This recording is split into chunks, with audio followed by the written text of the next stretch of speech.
Garzantanlik yem mishelkamizdan yemni aralashyapti.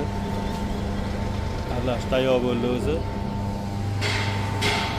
220 ga ishlayapti yem mishelkamiz. Voltmetrlargacha bor.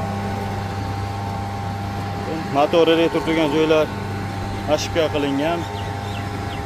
Xavfsiz. Mishelkamiz g'ildiraydi. Nimalari oyoqlari g'ildiraydi. Bemalol aqabaqa sudragani bo'ladi. Yemimiz tayyor bo'ldi o'z ichida. Shinaklar ikkitadan.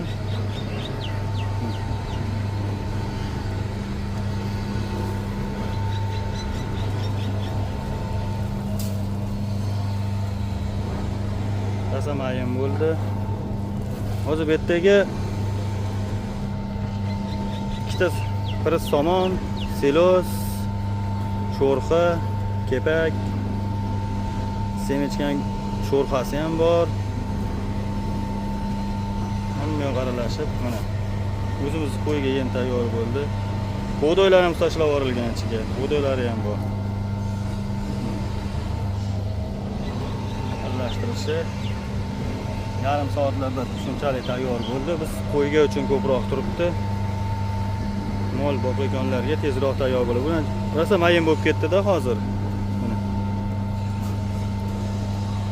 Endi to'kib nima qilamiz? Mana suv qo'shayotganlarga ishlaydi ulab qo'ysa, ichida suv sepib berayotgan joylari ham bor.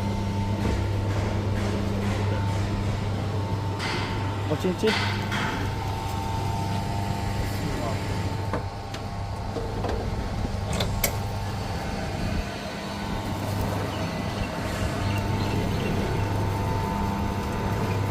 Hamma yoqda aralashib bir xil bo'lgan.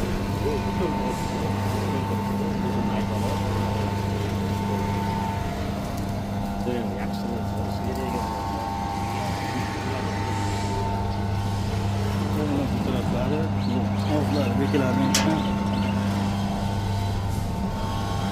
4 kilovat motori bu.